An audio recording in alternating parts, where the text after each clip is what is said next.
नमस्कार दोस्तों, मेरा नाम रिजवान अंसारी है और आप देख रहे हैं आर्य न्यूज। दिल्ली शराब नीति घोटाले में अरविंद केजरीवाल को एक और बड़ा झटका दिल्ली हाई कोर्ट ने दे दिया है। दरअसल शराब नीति घोटाले में जो अरविंद केजरीवाल गिरफ्तार हुए थे अब से 20 दिन पहले, आज उस केस को लेकर दिल्ली हाई कोर्ट में सुनवाई थी। अपना फैसला हाई कोर्ट ने सुनाया और हाई कोर्ट ने उनकी याचिका को खारिज कर दिया है। जो याचिका हाई कोर्ट में अरविंद केजरीवाल की तरफ से लगाई गई थी। तमाम जानकारी के लिए मेरे साथ मेरे सहयोगी ऋषभ है। ऋषभ से पूछेंगे, सारी बातचीत जानेंगे कि क्या टेक्निकल टर्म्स हैं और क्या इसके बाद अरविंद केजरीवाल के पास अब ऑप्शन बचते हैं जो उनकी गिरफ्तारी को लेकर अब क्या प्रक्रिया रहेगी। ऋषभ, मुझे ये बताइए कि ये जो खबर आई है कि अरविंद केजरीवाल की जो गिरफ्तारी थी, कोर्ट ने ये कहा है कि गिरफ्तारी अवैध नहीं थी, वो वैध थी। ईडी ने जिस तरह अरविंद केजरीवाल को गिरफ्तार किया वो सही है। कोर्ट ने ईडी की गिरफ्तारी को सही ठहराया है।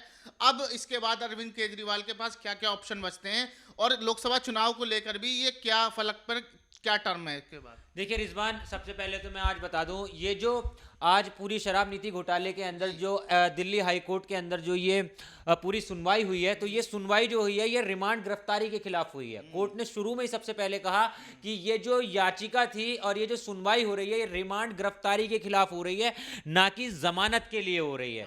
तो ये एक इस पूरे केस में बड़ी बात थी और उसके बाद तमाम चीजें जो है कोर्ट ने कही है वो ही मैं आप लोगों को बता देता हूं। दरअसल कोर्ट ने ये कहा है कि दस्तावेज के मुताबिक जो है केजरीवाल साजिश में शामिल है। यानी कहीं ना कहीं कोर्ट का ये मानना है कि ये जो शराब नीति घोटाला हुआ था इसके अंदर केजरीवाल जो है वो आरोपी हो सकते हैं। उन्होंने कहीं ना कहीं इसके अंदर षड्यंत्र रचा, जो भी पूरा घोटाला हुआ वो कहीं ना कहीं इसके पार्ट माने गए हैं कोर्ट के मुताबिक। फिर कोर्ट ने यह भी कहा है कि मुख्यमंत्री हैं लेकिन इनके साथ कोई रियायत नहीं बरती जाएगी, इन्हें जो है कोई भी विशेष अधिकार जो है वो नहीं दिया जाएगा। फिर कोर्ट ने आगे ये भी कहा कि गिरफ्तारी का समय जो है ना वो ईडी तय करता है। तो इस तरह की तमाम बड़ी बातें जो हैं इस केस में आई हैं। मैं यहाँ पे रोकूंगा। तो कोर्ट ने ये कह दिया है कि चाहे मुख्यमंत्री हो चाहे आम आदमी हो, कानून सबके लिए एक है, किसी के साथ कोई रियायत नहीं कोई भी रियायत जो है वो नहीं दिखाई जाएगी।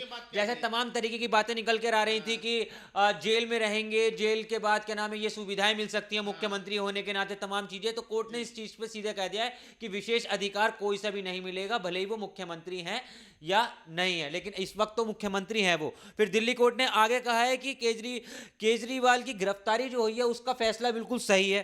फिर ये भी कहा है कि करोड़ों रुपया जो है वो चुनाव में खर्च किया गया, यानी गोवा में जो चुनाव हुआ था उसके अंदर ये काफी सारा पैसा जो है वो खर्च किया गया है। और कहीं ना कहीं गोवा चुनाव से जो है ना मनी चेन जुड़ी हुई भी इसमें नजर आ रही है यहां पर। और सीधे सीधे मैं आपको ये भी बता दूं कि कोर्ट ने ये भी कह दिया है कि ईडी के पास जो है ना वो पर्याप्त सबूत मौजूद हैं। अब देखिए मैं सबूतों की बात करता हूं। दरअसल अक्सर ये चीज सामने आ रही है कि ईडी सबूत पेश क्यों नहीं करती, ईडी सबूत अभी तक पेश क्यों नहीं कर रही है। तो जिन गवाहों के आधार पर यह गिरफ्तारी हुई थी उन गवाहों के मजिस्ट्रेट के सामने बयान हुए थे, जो कि 100 साल पुराना जो है कानून बना हुआ है। अगर मजिस्ट्रेट के सामने कोई बयान होते हैं तो वो बिल्कुल माने जाएंगे और उन बयानों के आधार पर ही अरविंद केजरीवाल की जो गिरफ्तारी हुई है। और यहां पर ईडी के पास पर्याप्त सबूत हैं जो आने वाले समय में और भी इस केस को ये और मजबूत करेगी। धीरे धीरे जैसे जैसे सुराग, अभी कहते हैं ना कि एक चैन जुड़ी हुई है, तो उन पूरी चैन को पकड़ने की बिल्कुल सही कहा आपने, कड़ी दर कड़ी जो है वो पकड़ने की ईडी पूरी फिराक में है। लेकिन यहां पर आज कोर्ट ने इस चीज को बिल्कुल सीधा सीधा साफ स्पष्ट कर दिया है कि अरविंद केजरीवाल जो है वो अभी ईडी की गिरफ्तारी में ही रहेंगे और आने वाले समय में वो जेल में ही रहेंगे।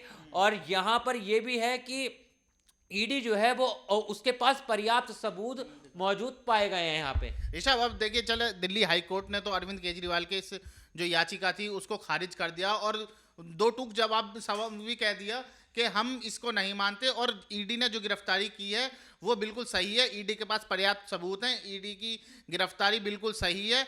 और इसके बाद अब मैं ये जानना चाह रहा हूँ कि अब अरविंद केजरीवाल के पास इसके बाद क्या मौके हैं, क्या चांस हैं, अब इसके बाद क्या वो सुप्रीम कोर्ट के रुख करेगी अरविंद केजरीवाल की सरकार, या और क्या यहाँ क्या पे टेक्निकल आपने टर्म बहुत है? अहम बात कही। दरअसल मैं आपको बता दूं कि जिस वक्त अभी कोर्ट का फैसला आया था उसी वक्त सूत्रों के हवाले से एक खबर भी आई कि आम आदमी पार्टी जो है वो दिल्ली हाई कोर्ट के निर्णय से बिल्कुल भी संतुष्ट नहीं है, सहमत नहीं है, और वो अब जो है उसके इस निर्णय को जो है वो हाई कोर्ट में, सॉरी माफ कीजिएगा, सुप्रीम कोर्ट में जो है वो लेकर जाएगी और वहां पर चुनौती देगी।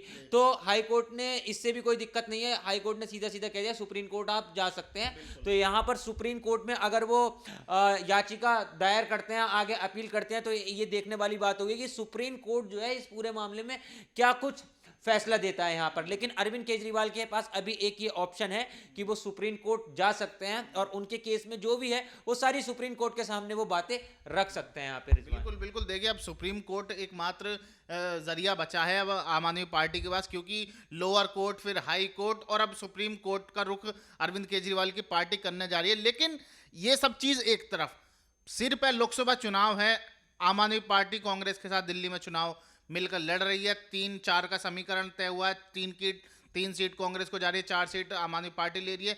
लेकिन इस सब का चुनाव पे क्या फर्क पड़ेगा? चुनाव को आप किस नजर से देख रहे हैं? देखिए क्योंकि केजरीवाल की कल ही आम आदमी पार्टी ने अपना कैंपेन लॉन्च करा कि जेल का जवाब वोट से, ये आम आदमी पार्टी ने कैंपेन लॉन्च करा केजरीवाल के बिना, जिसमें केजरीवाल के फोटो को जेल की सलाखों के पीछे दिखाया गया है और कहीं ना कहीं सहानुभूति जो है वो प्राप्त करना चाह रही है अरविंद केजरीवाल की पार्टी, उसके अरविंद केजरीवाल के नाम पे।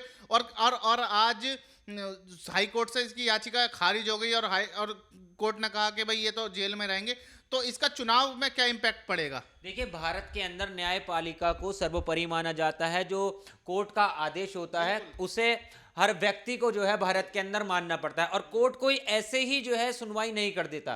तभी कोर्ट को आज भी हमारे देश के अंदर बहुत बड़ा अधिकार है कि चाहे मुख्यमंत्री हो, प्रधानमंत्री हो, अगर कोर्ट ने कोई आदेश दे दिया तो फिर उस पर सुनवाई होना ज़्यादा ज़रूरी है। तो यही चीज़ है कि जिस तरीके से कोर्ट ने इस पूरे मामले में ये सब कुछ बताया, तो चुनाव पे काफ़ी ज़्यादा अहम असर पड़ने वाला है। देखिए, सीधे सीधे आरोप क्या लगे हुए हैं। अरविंद केजरीवाल जब राजनीति में आए थे तो उस वक्त ये कहकर आए थे कि हम भ्रष्टाचार खत्म कर देंगे। सबसे बड़ा उनका नारा ये था अन्ना के टाइम से कि हम भ्रष्टाचार खत्म कर देंगे, भ्रष्टाचार में जो लिप्त नेता हैं उनको जनता के सामने निकाल के रख देंगे, उनका पर्दाफाश कर देंगे।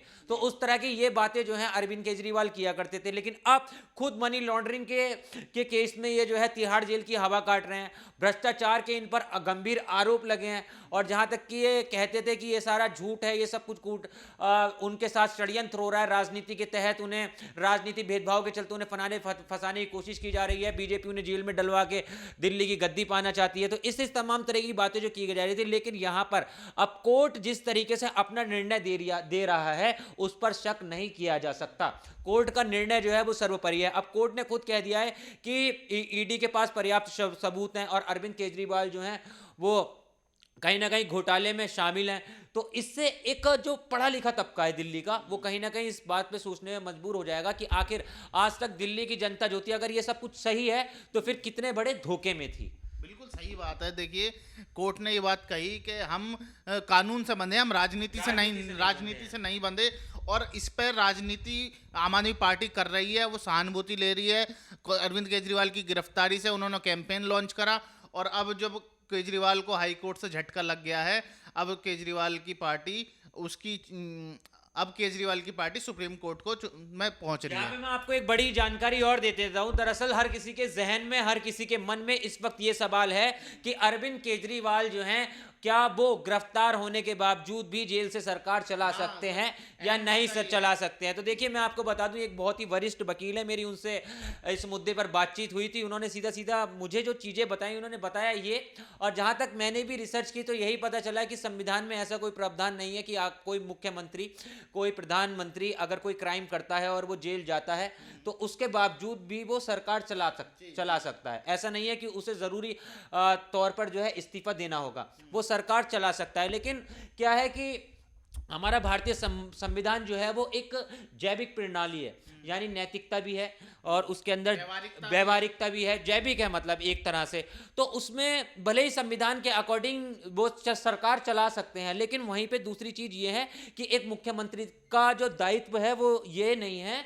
कि वो सिर्फ जो है कैबिनेट की मीटिंग करे, कैबिनेट की बैठक करे, उसका जो दूसरा काम होता है ये होता है कि विकास योजनाओं पर ध्यान देना, विकास योजनाएं जो है अपने राज्य के लिए डेवलप करना, विकास योजनाएं जो है वो निकाल के लेकर आना, उनका निरीक्षण करना और देखना कि मेरे राज्य के अंदर क्या स्थिति चल रही है, समय पे जनता दरबार लगाना, जनता से मुलाकात करना, जनता की जो परेशानी है उन्हें दूर करना। तो ये सारी चीजें हैं। एक तरह से वो ठीक है, कैबिनेट की बैठक मीटिंग तो ले लेंगे, वीडियो कॉन्फ्रेंस के जरिए ले लें या जैसे भी जो भी उन्हें सुविधा उपलब्ध करी जाए वो उसके जरिए ले लें। लेकिन यहां पर बड़ा सवाल यही है कि सिर्फ वीडियो कॉन्फ्रेंसिंग के जरिए ही जो है मुख्यमंत्री बने रहना कोई एक लॉजिक की बात तो नहीं होगी, क्योंकि आने वाली चीजें भी जो हैं काफी सारी देखनी पड़ेंगी। तो यहां पर देखिए संविधान के अकॉर्डिंग तो वो रह सकते हैं, लेकिन एक जो कहते हैं ना कि व्यवहारिक तौर पर वो नैतिक तौर पर वो रहना गलत होगा, क्योंकि काफी सारी चीजें ऐसी होंगी मुख्यमंत्री पद के अंदर जो आती हैं वो उन सारी चीजों से अछूते रह जाएंगे, वो सारे काम जो हैं